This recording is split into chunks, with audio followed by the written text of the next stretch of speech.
Considere o seguinte: vamos supor que o sistema seja formado por uma única partícula. Tá bom? Neste caso, como a energia cinética é m/2 V2, que é a mesma coisa que m/2 ds dt ao quadrado, onde S é o comprimento de arco ao longo da trajetória da partícula, contada a partir de alguma origem. Tá bom? A partícula vai se movendo, então, num certo instante, tem um comprimento de arco S, ds, se no intervalo de tempo ela se desloca de ds ao longo da curva, ds sobre dt é o módulo da velocidade, então a energia cinética se escreve desse jeito aqui. Então, observem que, comparem com isto aqui. Nesse caso, ρ e S são proporcionais. O fator é a massa que está aqui. Tá? Então, ds é proporcional a dρ. E aí o princípio de Jacobi fica com a seguinte forma: E menos V ds igual a zero. Agora, de novo, vamos comparar com o princípio de Fermat. Veja o seguinte: o princípio de Fermat diz que o tempo, eu vou chamar de tal, o tempo que o raio luminoso leva para ir de um ponto até outro num meio com um índice de refração qualquer, tá? Delta tal, ou seja, delta do intervalo de tempo que leva o raio, né, para ir de um ponto até outro.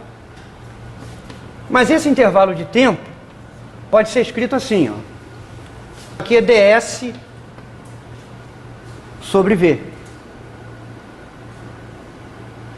Mas a velocidade da luz num meio com índice de refração, n é c sobre n. Então isso aqui é a mesma coisa que delta da integral de n ds igual a zero. Então essa é uma maneira de representar o princípio de Fermat no caso de um raio luminoso se movendo num meio com índice de refração qualquer, variável, em termos do comprimento de arco ao longo da trajetória do raio luminoso.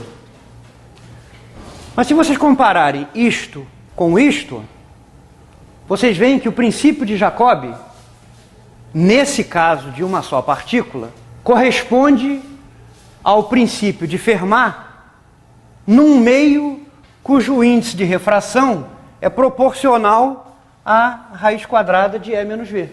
Em outras palavras, dada uma partícula se movendo em 3 dimensões, sujeita a uma força que vem dessa energia potencial, a trajetória que essa partícula seguirá será a mesma que a trajetória de um raio luminoso num meio heterogêneo com índice de refração n proporcional à raiz quadrada de E menos V. Então, uma partícula com energia total E, constante por causa das condições supostas aqui, né?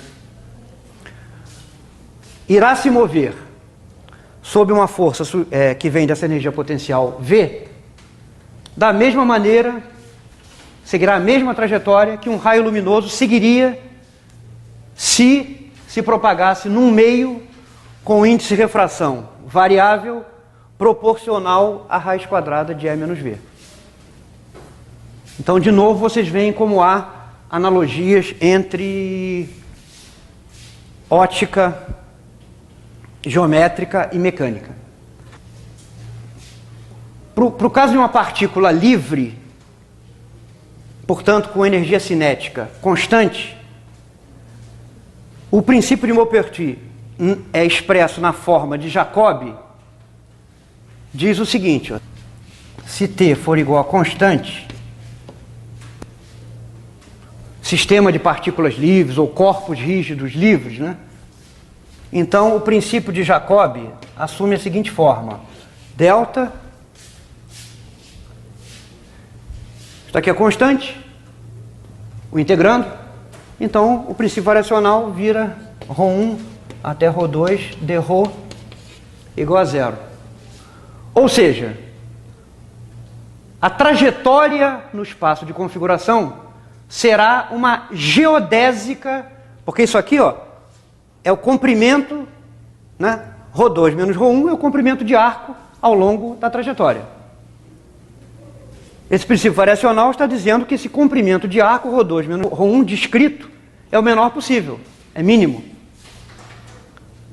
As curvas que dão o menor comprimento de arco entre duas dadas configurações, genericamente são geodésicas do espaço considerado.